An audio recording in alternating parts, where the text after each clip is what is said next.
지난주에는 말씀과 성례에 대하여 고백하기 시작하는 하이델베르크 의문답 25주일의 65문과 66문의 일부를 함께 살펴보았습니다. 65문의 답에서는 구원 얻는 믿음이 성신에게서 온다 하고 고백하고, 성신께서는 복음의 강설로 믿음을 일으키시고 성례로 믿음을 굳세게 하신다고 고백합니다.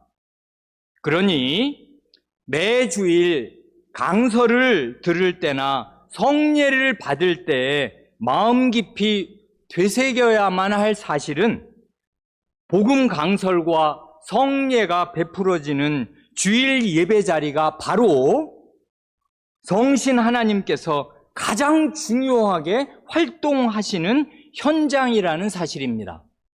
그러니 강설과 성례를 소홀히 여기고 무시하면 그것은 성신의 주권을 무시하는 행위일 뿐만 아니라 성신께서 베푸시는 구원의 은혜를 소홀히 하는 행위가 됩니다. 그런데 이 요리문답에서 여간에서는 알아차리기 힘든 숨어있는 사실 하나를 일깨워드리고 싶습니다. 편의상 3단계 퀴즈를 내겠습니다. 첫째로, 우리 유치원생이나 초등학생들,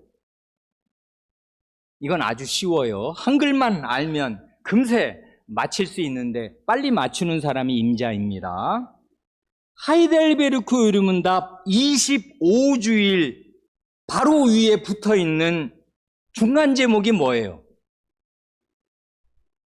교재 100쪽에 맨 위에 있는 말이죠. 뭐예요 그게?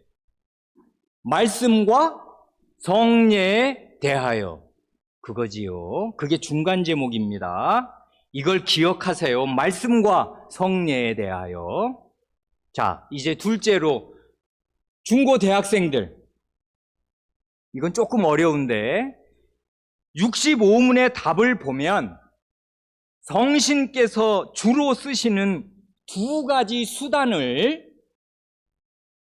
2글자씩 2단어로 하면 뭐예요? 이건 조금만 생각하면 알 수 있는 거죠. 강설과 성례입니다. 강설과 성례. 그러니 방금 낸 2 퀴즈를 합쳐서 보면 어때요? 먼저 중간 제목을 보면 이 요리문답은 이제부터 말씀과 성례에 대하여 고백할 것이 아주 분명합니다. 그렇지요? 그리고 중간 제목 다음에 첫 문답이 되는 65문에서는 아니나 다를까 성신께서 말씀과 성례, 곧 강설과 성례를 주요하게 쓰신다고 고백했습니다. 그러니 이제 마지막으로 모든 분들에게 묻습니다. 그럼 제대로 한다면은 66문서부터는 무엇부터 고백하고 가르쳐야 할까요? 중간 제목이 말씀과 성례였어요. 그리고 그 중간 제목의 첫 문을 여는 답의 내용이 강설과 성례였어요. 그러면 66문은 뭐로 시작을 해야 이게 제대로 된 것일 것 같아요? 말씀 또는 강설로. 강설이 뭡니까? 말씀이 뭡니까? 이렇게 문답이 나와야 된단 말입니다. 안 그래요? 이게 논리적인 순서란 말이에요. 그런데 실제로는 어떻게 하는 거예요? 어떻게 하냐면 그 다음 66문부터 자그마치 저 뒤로 가서 82문까지 무려 17문답에 걸쳐서 아주 길고 곡진하게 성례, 2번째 나오는 성례에 대하여 고백하고 있어요. 그리고 강설에 대해서는 성례에 대해서 고백하는 것이 딱 끝나는 83, 84 문답에서만 두 문답으로 아주 짧게 고백합니다. 그러니 이 비율을 한번 보세요. 17대 2 혹은 2대 17. 비율이 맞아요? 안 맞죠. 강설이 완전히 쪼그라들어 있고 성례가 완전히 부풀어 있어요. 대답을 보면 그래요. 중간 제목은 말씀과 성례에 대하여 붙여놨는데 말씀은 두 문답, 성례는 17문답. 이렇단 말입니다. 그리고 이걸 뭐가 뭔지 모르는 채로 그냥 쭉쭉 읽어나가면 이런 의식 자체를 할 수가 없게, 그래서 이건 숨어있는 진실이란 말입니다. 여간에서는 찾기가 어려운 사실이에요. 왜 이렇게 됐을까요? 강설 어디로 갔어요? 나오긴 나옵니다. 83문, 84문에. 이건 시대를 반영하는 것입니다. 하이델베르크 요리문답이 나온 16세기에 개혁교회는 올바른 성찬교리를 정립하는 데 많은 힘을 기울이지 않을 수 없었습니다. 주로는 중세를 지배하고 그 당시 전 유럽을 지배하고 있던 로마 교회의 그릇된 성찬 교리와 맞서야 했고, 부가적으로는 루터 교회의 부족한 성찬 교리와도 맞서야 하였습니다. 그러느라고 그 당시 시대적인 화두가 성찬이 뭐냐, 성찬의 본질이 뭐냐, 이거였기에 그것을 밝히는데 주력하느라고 강설은 저 뒤로 미뤄두고 성례가 뭐냐, 성찬에 대해서 이렇게 곡진하게 길게 고백하지 않을 수 없었던 것이에요. 이와 같이 대부분의 신앙 고백서에는 말하자면 그 시대의 지문이 찍혀 있습니다. 시대의 지문이 찍혀 있다고요. 아, 이건 이 시대의 고백이겠구나 하고 알만하게 그럴 수밖에 없어요. 왜냐하면 그 시대 고유의 굉장한 문제들이 나타나고 그에 대한 그 도전에 대한 응전으로 우리는 이렇게 믿는다 하고 신앙을 고백하는 것이기에 그 도전이 반영되어 있단 말입니다. 그러느라고 성찬에 대한 도전을 받은 시대였기에 이에 대한 고백이 압도적으로 많은 것이에요. 그렇기에 후대의 우리로서는 한 신앙 고백서가 자기 시대와 대결하면서 잘 드러낸 진리가 무엇인가를 보고 배우는 한편으로 그 신앙 고백서가 미처 다 드러내지 못한 진리를 하나님의 말씀으로 채워 넣어야 합니다. 이게 후대인들의 복이면서 과제잖아요. 왜냐하면 전 시대의 신앙 고백이 그 다음 시대 모두를 커버해 주는 게 아니란 말입니다. 상당히 훌륭하고 잘 가르쳐 놨어요. 그렇지만 그게 하나님 말씀이 그게 전부가 아니거든요. 이렇게 본다면 이런 요 말씀과 성례, 그중에서 성례가 엄청 강조되어 있고 말씀은 이렇게 쪼그라들어 있다. 하이델베르크 요리문답에서만 보면 이런 현실을 보자면 이 하이델베르크 요리문답에 비해 80년쯤 뒤에 작성된 웨스트민스터 신앙고백서를 보면 어때요?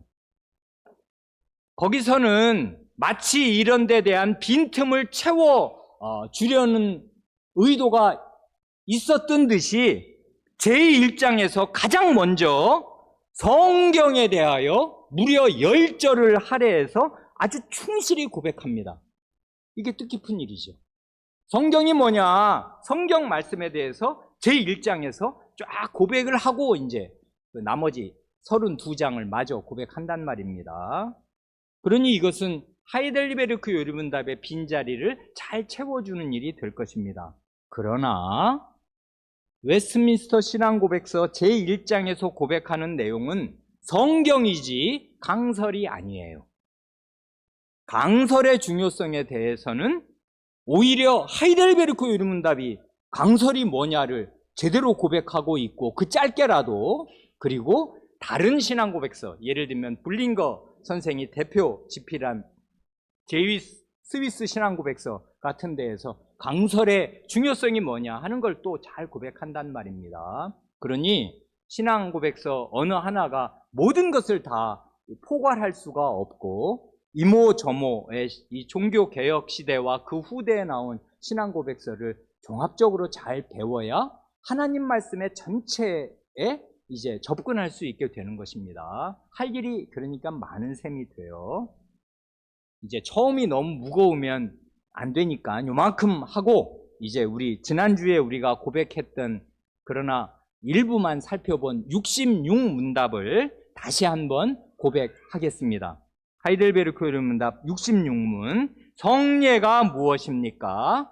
답. 성례는 복음 약속의 눈에 보이는 거룩한 표와 인으로 하나님께서 제정하신 것입니다. 성례가 시행될 때 하나님께서는 복음 약속을 우리에게 훨씬 더 충만하게 선언하고 확증하십니다. 이 약속은 그리스도께서 십자가 위에서 이루신 단번의 제사 때문에 하나님께서 우리에게 죄사함과 영원한 생명을 은혜로 주신다는 것입니다.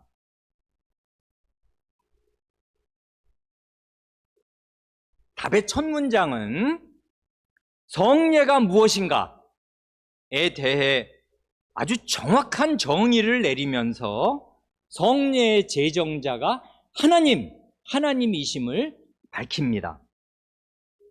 그래, 평생 잊지 않고 이것만은 외울 수 있도록 가장 간략하게 줄여서 말한다면, 성례는 뭐냐? 복음 약속의 표와 인입니다. 아, 이것도 길어요? 그러면 복음 약속을 언약으로 줄여도 될 것입니다. 성례란 언약의 표와 인입니다.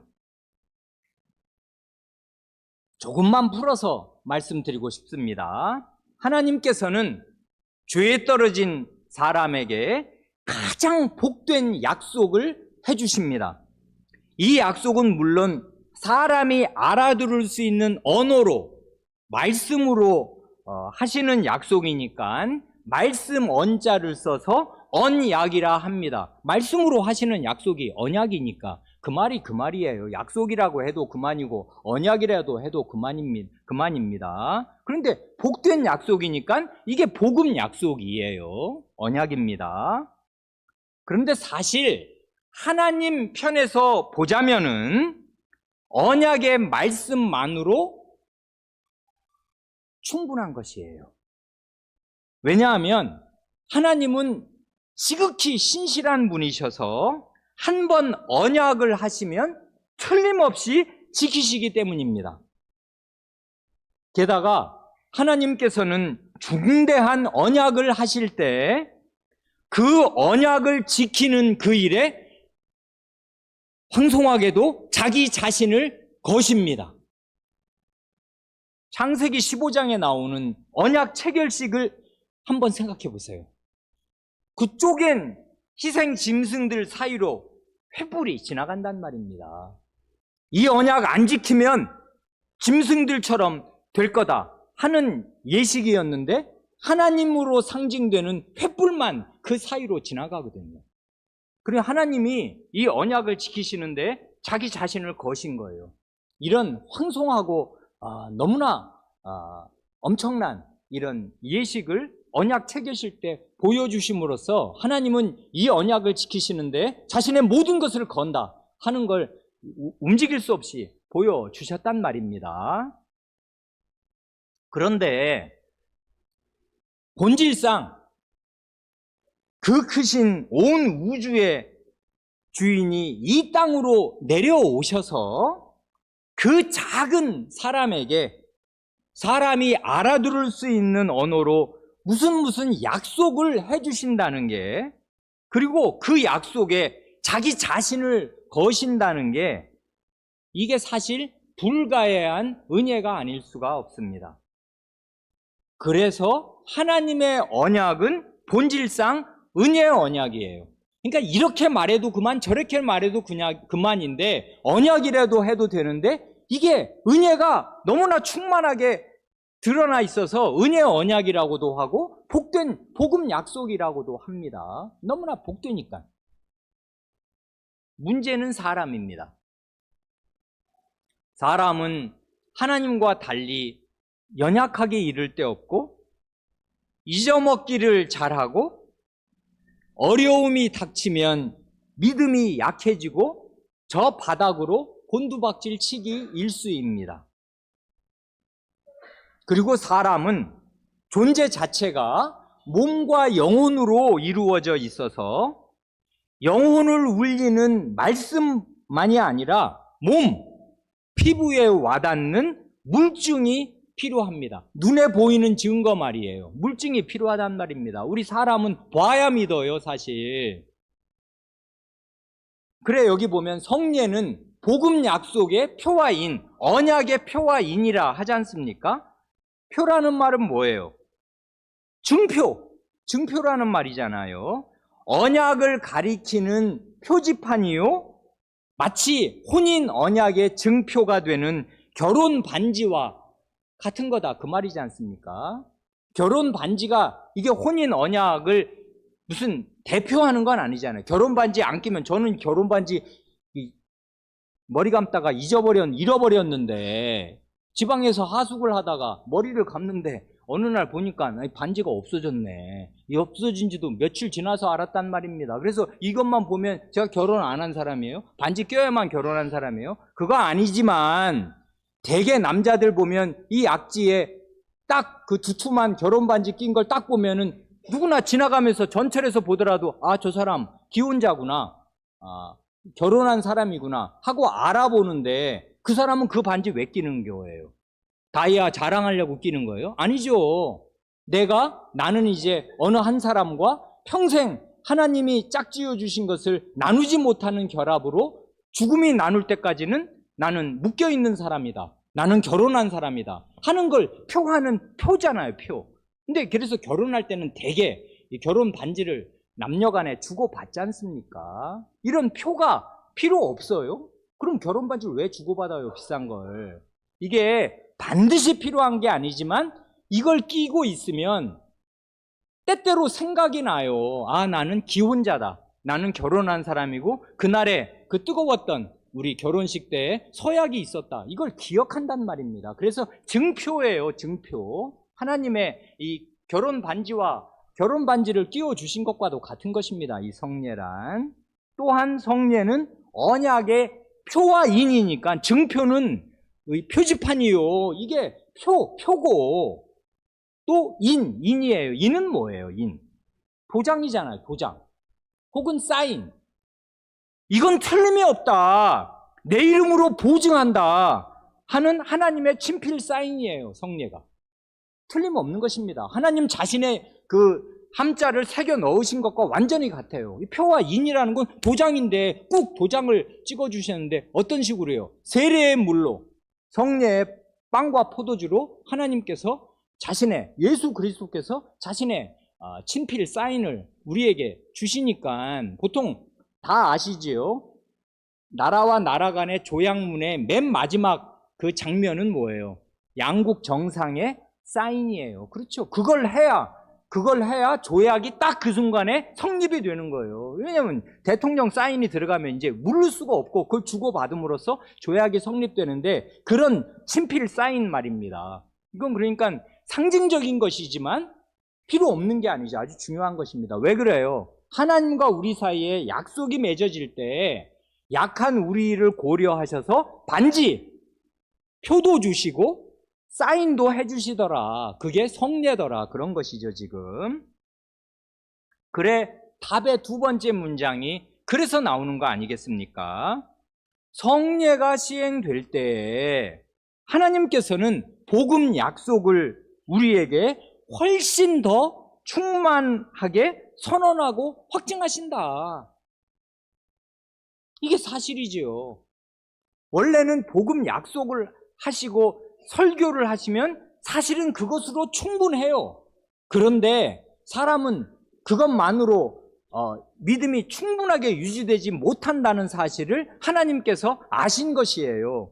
그래서 언약의 말씀, 더해서 그 언약의 말씀을 확증하시는 물증까지 제시하시니 성례를 받는 우리로서는 그 언약의 말씀이 마음에 더욱 확실해지는 것입니다. 그래서 여기 보면은 복음 약속을 훨씬 더 충만하게 선언하고 확증하신다. 이건 말 없는 선언이죠. 몸으로 보여주는 선언, 물증으로 보여주는 하나님의 선언이고 확실한 증거입니다. 성례란. 그러니까 이건 하나님이 정하셨고 우리의 약함을 배려하신 것이지 하나님 자신을 위한 게 아니에요. 하나님은 말씀을 하시면 하늘이 두 쪽이 나도 반드시 지키실 것이지만 그 약속을 믿어야 하는 우리의 연약함을 10분 배려하셔서 내가 너희를 잘 안다. 그러니 이걸 보고 내 말이 틀림없다는 사실을 반드시 믿고 의지하거라 하고서 이제 표와 인을 주신단 말입니다. 그러니 이게 얼마나 은혜롭냔 말이에요. 그러면 그 복음 약속, 언약의 핵심이 뭐냐 하는 거를 그 다음 세 번째 문장이 알려주지 않습니까? 이 약속, 언약, 복음 약속은 그리스도께서 십자가 위에서 이루신 단번의 제사 때문에 하나님께서 우리에게 죄사함과 영원한 생명을 은혜로 주신다는 것입니다. 해요. 하나님께서 죄인인 우리에게 뭘 주신다고 약속하셔요? 은혜 언약의 핵심이 뭐예요? 놓치면 안 되는 거, 우리가 꼭 받아야만 되는 거, 그게 뭐예요? 사죄와 영생이죠. 죄의 용서와 영원한 생명. 이게 없으면 우리는 영원한 멸망이란 말입니다. 우리의 죄는 그대로 있을 것이고 죄값을 영원히 치러야 해요. 그러니 우리는 반드시 사죄를 받아야 하고 영원한 생명을 얻어야 한단 말입니다. 하나님께서 우리의 모든 죄를 완전히 용서해 주시고 하나님과 함께 영원히 복되게 살게 해 주시겠다고 약속하십니다. 그래, 여기 66문의 답에서는 죄사함과 영원한 생명, 요 두 마디로 요약한 것을 저 앞에 21문의 답에서는 참된 믿음이 무엇인가를 고백하면서 뭐라고 했을까요? 그 교재 38쪽에 넘어가서 21문의 답 맨 아래 단을 보시면 곧 순전히 은혜로 오직 그리스도의 공로 때문에 하나님께서 죄사함과 영원한 의로움과 구원을 다른 사람뿐 아니라 나에게도 주심을 믿는 게 믿음이다 라고 말할 때 거기서 꼽는 건 뭐예요? 아까 우리가 고백한 66문에서는 죄사함과 영원한 생명, 그런데 21문으로 가면 죄사함은 공통되어 있고 사죄를 받지 못하면 나머지는 모두 다 없는 거니까 그게 우리 하나님의 은혜를 받는, 말하자면 그게 이제 제일 첫 번째 문이겠습니다.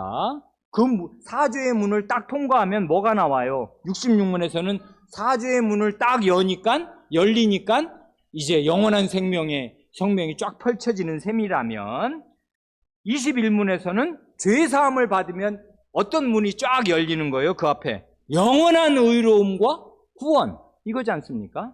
그러니 이걸 합치면 죄사함과 영원한 생명, 그리고 영원한 의로움과 구원, 하나를 우리가 더 보탠다면 뭐라고 말할 수 있을까요? 하나님의 나라.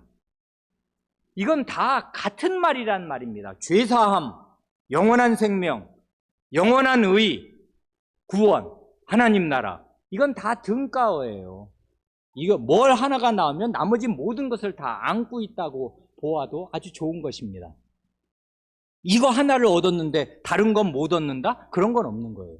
사죄를 얻었으면 영생을 얻는 것이고, 영생을 얻었으면 구원을 받은 것이고, 구원을 받았으면 영원한 의를 얻은 것이고, 그런 사람은 하나님 나라를 얻은 것입니다.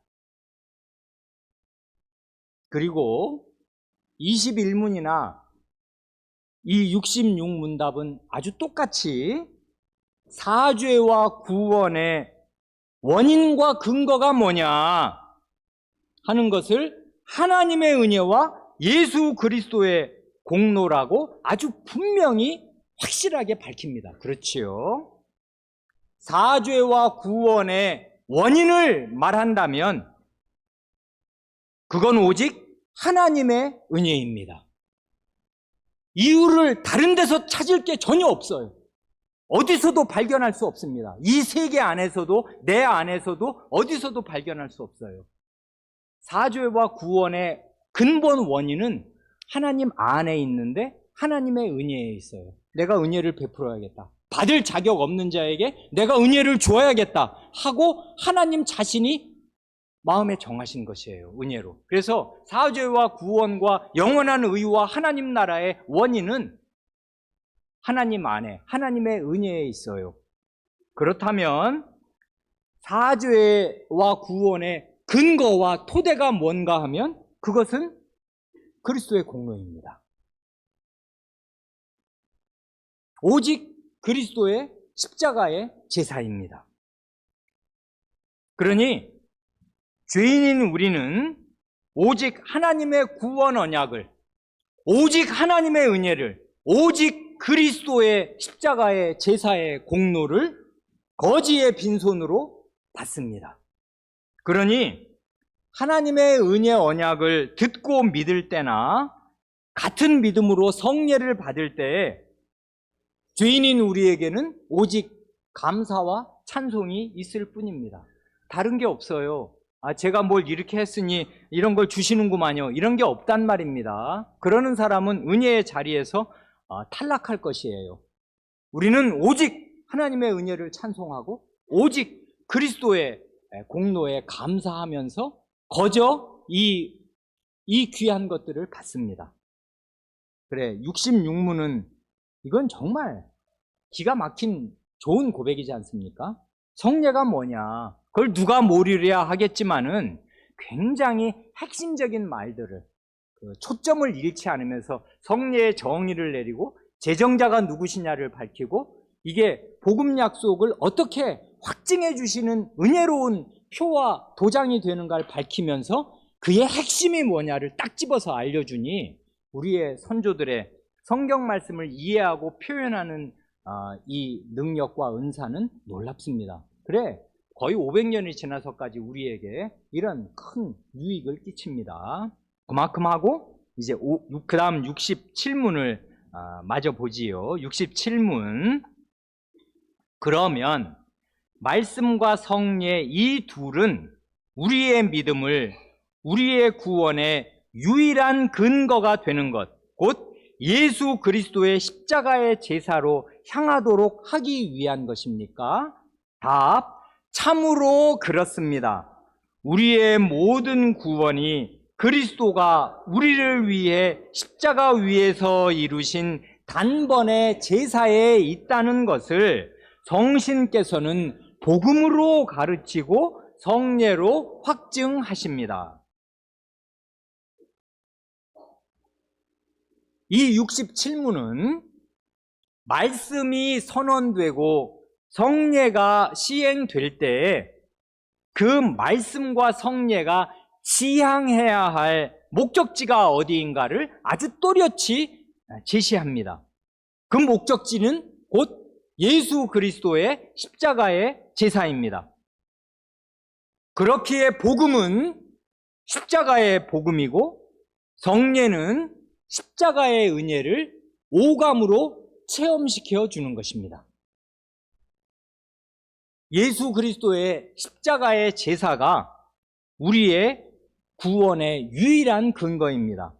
여기 이걸 제사라고 표현하는 이것이 하이델베르크 율문답의 아주 고정 수로와 같은 이게 뭐 아주 많이 나온다는 거 몇 번 나왔습니까? 기억도 잘 안 나는데 9번인가? 하이델베르크 율문답 예전에 한번 주보 3면에 십자가를 제사로 표현하는 요리문답 전체 본문을 실어드린 일이 있습니다. 제사는 누구한테 드리는 거예요? 하나님께 드리는 것입니다.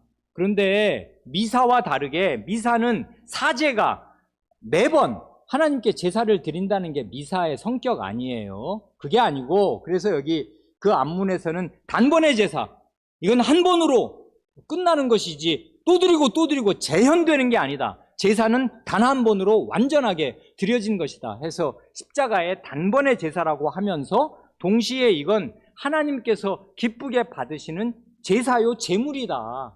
하나님을 향하는 것이에요. 왜 하나님을 향해야 해요? 하나님의 의를 만족시켜야 한단 말입니다. 그래서 그리스도께서 자기의 몸과 영혼을 제물로 바쳐서 하나님의 의를 온전히 만족시키기에 그리스도의 십자가의 희생을 제사라고 이제 여러 번 반복적으로 표현하는 것입니다. 이 말은 아주 중요한 말이 돼요. 그러니까 이건 구약 전체의 제사를 담고 있는 말이 됩니다. 그러니까 구약의 제사가 어떤 효능이 있었고 뭐 때문에 제정됐는가, 어떤 제사가 있었는가 하는 것들이 마음속에 풍부하게 울리도록 하는 말임에 틀림이 없습니다. 그냥 십자가 단순하게 열십자 그려놓고 되는 게 아니라 번제, 소제, 속죄제, 속건제, 화목제 풍부한 제사들이 두루 있잖아요. 그 5가지 제사가 대표적이지 그게 전부도 아니란 말입니다. 이런 여러 제사들의 그 내용과 시료가 그리스도의 십자가에 다 들어 있어서 이것을 이제 제물로 하나님께 기쁘게 제물로 바치셨다 그거고, 그것이 우리의 구원의 유일한 근거다 그거지 않습니까? 그러니 정리해서 말씀드리자면 하나님께 자신의 몸과 영혼을 제물로 바친 예수 그리스도의 십자가의 제사로 인해서 죄인에게 형벌을 내리셔야만 하는 하나님의 하나님의 공의가 완전히 만족되고 우리의 모든 죄가 완전히 해결됩니다. 또한 하나님의 뜻을 따라 벌거벗은 사형수가 되어 죽기까지 순종하신 이 그리스도의 십자가의 제사로 인해서 하나님의 의가 적극적인 측면에서도 온전히 만족됩니다. 말하자면 하나님의 모든 뜻에 죽기까지 순종하신 거잖아요. 더 이상의 순종은 없어요. 죽었으니까.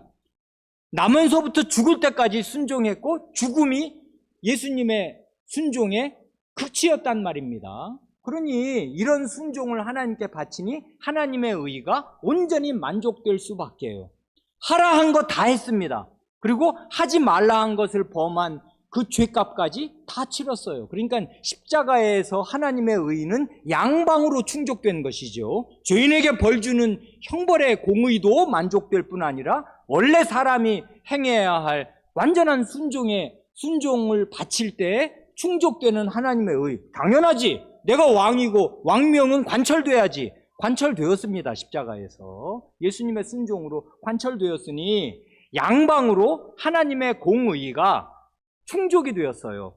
그럼으로써 그 의의가 우리에게 전가된단 말입니다. 십자가는 그러니까 놀라운 것이지요. 우리의 죄를 해결하시는, 형벌하시는 하나님의 의도 만족시킬 뿐 아니라 왕명이 준수되는 그런 하나님의 의가 완전히 충족된 채로 우리에게 전가된다 이것입니다.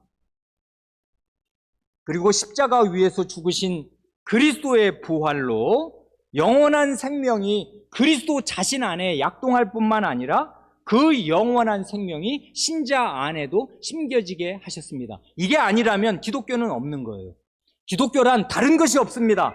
그리스도와 함께 십자가에서 죽고 그리스도와 함께 무덤에서 부활하는 것이에요. 이게 기독교의 전부입니다. 그리스도와 함께 죽고 그리스도와 함께 사는 것, 그리스도 안에서 죽고 그리스도 안에서 영원한 생명을 얻는 것, 이게 기독교란 말입니다. 그러니 이런 일을 그리스도께서 십자가와 부활로 이루셨고 죽으시고 부활하신 그리스도의 승천으로 하늘나라에서 영원히 복되게 지낼 우리 신자 각 사람의 자리가 확보됩니다. 그리스도께서 승천하신 건 우리가 영원히 지낼 처소를 예배하러 가신 거거든요. 신혼집, 영원히 이어질 신혼집 마련하러 가신 거란 말입니다. 그러니 그리스도의 강생, 십자가, 부활, 승천, 보좌 우편 좌정은 다 우리에게 은혜를 끼치시는 은혜 덩어리임에 틀림이 없습니다. 그러니 그 앞서 66문의 답에서 우리는 성례가 시행될 때 하나님, 여기서의 하나님은 아마 뭐 성부 하나님이라고 해도 좋을 텐데 하나님께서 무슨 일을 하시는가를 들어요. 그렇지요. 성례가 시행될 때 하나님께서 뭐 하고 계셔요? 하나님께서는 복음 약속을 우리에게 훨씬 더 충만하게 선언하고 확증하십니다. 그러니까 성례가 시행될 때 하나님께서 힘차게 선언하시고 확실히 증명하시는 하나님의 보이지 않는 활동이 가득 있어요. 그렇다면 여기 67문의 답에서 우리가 듣는 건 뭐예요? 말씀이 선언되고 성례가 시행될 때 성신 하나님, 성신께서 무슨 일을 하시는가를 우리는 또 듣습니다. 뭐 하셔요, 성신님? 성신께서는 친히 자기 자신이 복음의 말씀으로 우리를 가르치시고 그 말씀을 성례로 확실히 증명하십니다. 그렇죠? 그러니 그리고 그 복음의 핵심 내용은 그리스도의 십자가예요. 더 정확히 말하면 그리스도의 십자가와 부활. 그러니 말씀이 선언되고 성례가 시행되는 자리는 다름 아닌 성삼위 하나님, 성부, 성자, 성신, 구주 하나님께서 아주 활발하게 일하시면서 구원의 은혜를 생생하게 베푸시는 현장이 아닐 수가 없어요. 말씀이 선언되는 그 자리에서 성신께서 친히 자기 백성을 찾아가서 예수 그리스도의 복음을 가르치신다, 우리의 선조들은 고백합니다. 그리고 성례가 시행되는 자리에서 이 복음을 확증하신다, 성신께서 그렇게 하신다 말씀하셔요. 그때 그리스도는 놀고 계셔요? 하늘에 계시니까? 아니란 말입니다. 성신은 그리스도의 신이시거든요. 그리스도께서 자기가 피 흘려 이루신 일을 성신을 보내셔서 이제 열매를 거두시고 효과를 거두게 하시니 설교 시간이나 성찬이 베풀어지는 시간이나 세례가 베풀어지는 시간은 성삼위 하나님께서 가장 역동적으로 활동하시는 시간이란 말입니다. 안 그래요? 이게 구원의 은혜가 베풀어지는 시간이에요. 그러니 우리는 매주 성삼위 하나님의 큰 역동적인 활동 가운데 있게 됩니다. 예배에 참석하면서. 이제 마지막으로 68문답을 간단히 고백만 하고 마치겠습니다. 68문. 그리스도께서 신약에서 제정하신 성례는 몇 가지입니까?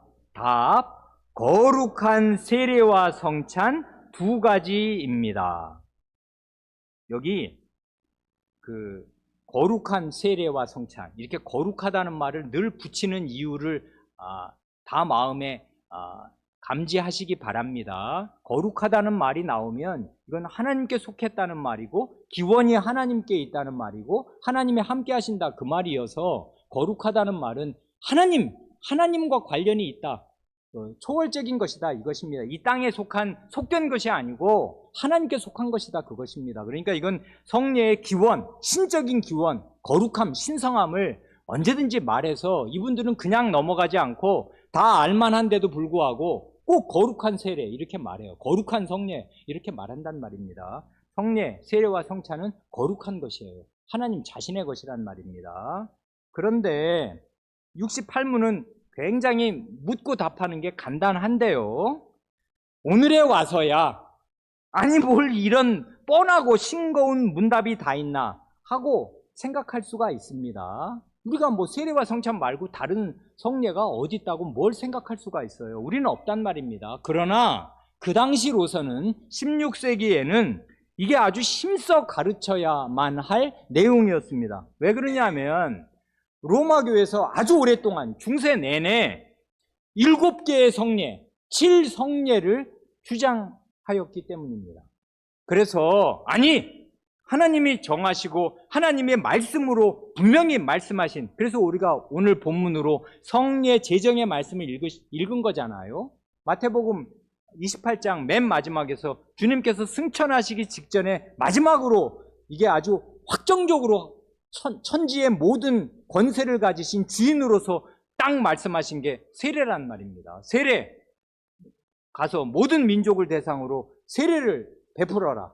성삼위 하나님 안으로 연합시키는 세례를 베풀어라 하고 주님께서 왕명으로 확정하셨으니 이건 주님께서 정하신 성례임에 틀림이 없고, 그리고 그러게 한 이제 승천하시기 전 한 40일 전쯤에 잡혀 돌아가시던 그 밤에 주님께서 성찬을 제정하시면서 이것을 행하여 나를 기억하라고 아주 분명히 말씀하셨기에 이건 주님 자신의 입에서 나온 주님 자신의 제정한 성례임에 틀림이 없는데, 이제 교회가, 로마 교회가 이 두 가지 성례 이외에 5가지를 이것저것을 덧붙여 놨습니다. 그런 5가지의 일들이 필요 없는 것들은 아니에요. 혼인, 그 다음에 장례 치르는 거, 사람이 죽는 죽음을 맞이하기 전에 그를 위로하고 격려해 주는 일, 그 다음에 우리가 공적 신앙 고백하듯이 그 사람들 견신례라고 하는 딱 믿음을 고백하고 믿음이 튼튼하게 되게 하는 이런 일 등등등은,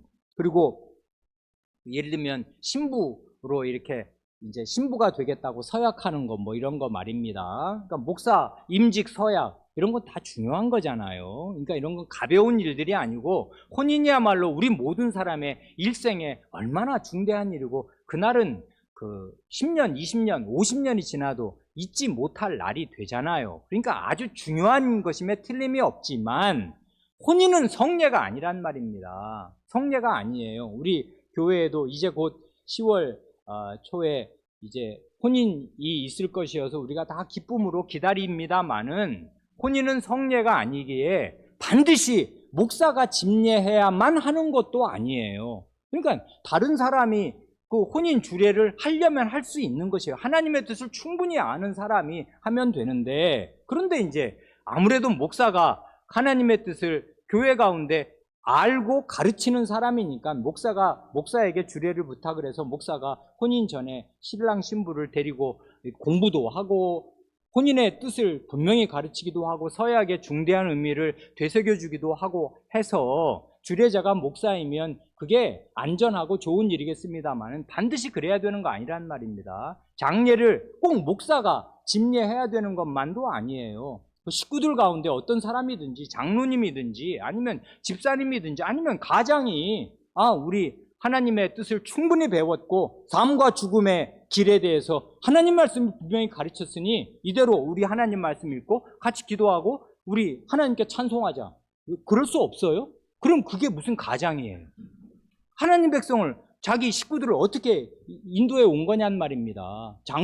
장례식장에서 아버지가 돌아가시면 식구들을 다 한자리에 모아서 우리 하나님의 이런 사람의 생명을 땅에 내시기도 하고 거두어 가시기도 하는 하나님의 이 두려운, 그 앞에 우리는 납작 엎드릴 수밖에 없는 하나님의 강력한 주권이 이렇게 움직일 수 없이 이렇게 천명되고 나타났으니 이 하나님 앞에 찬송하자. 그래서 그 부모 장례를 시신 앞에서 주님께 찬송드리고, 그러니 우리는 이제 남은 생에 어떻게 살아야 마땅하냐 하는 걸 생각을 하고 같이 기도하면 되잖아요. 그러면 되는 거지. 왜 목사가 반드시 가서 뭘 해야만 되는 것입니까? 물론 슬픔을 당한 사람은 이게 이제 급작스러운 상 같은 것도 꽤 있잖아요. 너무나 애달픈 이제 충분히 술을 누리시고 잠드시는 분이 아니고 갑작스러운 사고로 20살짜리, 30살짜리, 40살짜리가 그냥 갑자기 어느 날 목숨이 끊어지면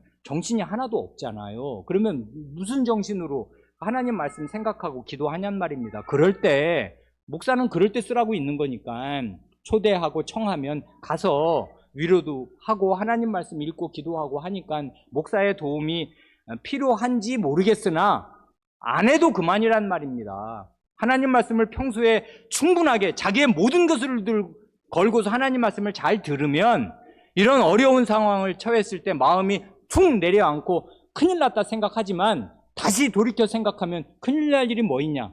하나님께서 모르시는 가운데 이런 일이 일어나는가? 아니에요. 하나님은 다 보고 계시고 알고 계시고 하나님의 손 안에서 일어났고 그 하나님이 나의 구주십니다. 그러면 됐잖아요. 그러 하나님께 찬송과 기도를 드리고 하나님 뜻대로 살자. 이 가정의 행사를 하나님 뜻대로 치르자. 그래서 결혼도 가정의 일이고 장례도 가정의 일입니다. 교회의 일이 아니에요.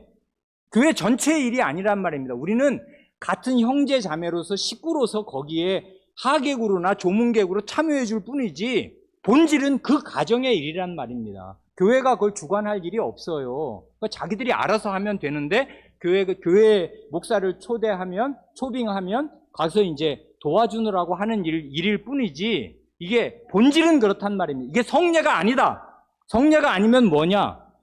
하나님 백성이 자기의 믿음으로 주관해서 하려면 할 수 있는 것이다 그 말이에요. 그러나 성례는 반드시 목사가 집례해야 하는 것이에요. 우리 시대는 이게 무너졌잖아요.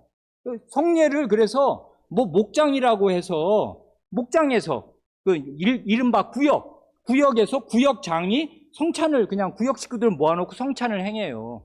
뭐가 문제예요 그러면? 뭐가 문제냐면 하나님 말씀이 충분하게 전달되지 않을 뿐 아니라 보편성이 없잖아요. 온 교회가 다 참석해야 된단 말입니다. 이 중요한 자리에 이 구원의 은혜가 생생하게 베풀어지는 현장에 왜 구역 식구들 일부만 있는 거예요? 나머지 구역은 뭐예요? 따로 해. 그렇게 할 수가 없는 거란 말입니다. 근데 요즘에는 성례가 뭔지에 대한 개념이 희미해지면서 딴 거는 엄청 높이면서 정말 목사가 주관해야 하고 집례해야 할 성례는 다른 사람들에게 그냥 교인들에게 맡겨서 이게 민주화인 모양이죠. 민주화가 됩니까? 그렇게 해서 이런 시대가 되었기에 성례가 뭐냐?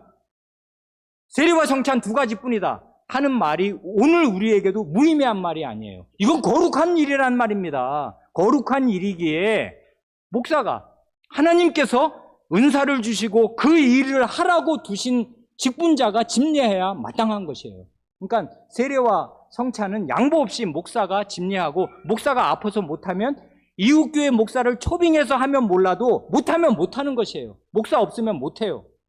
그러나 혼인이나 장례나 다른 여러 가지 일들은 목사 없이도 하면 해요. 할 수 있고 할 수 있는 것이에요. 성례가 아니기에 믿음으로 하면 되는 것입니다. 그만큼 말씀드리고, 그러니 이 성례가 뭐냐, 몇 가지냐, 두 가지다 하는 말이 뜻없는 말이 아닙니다. 이 말 위에 굳게 서시기 바랍니다. 기도드리시겠습니다.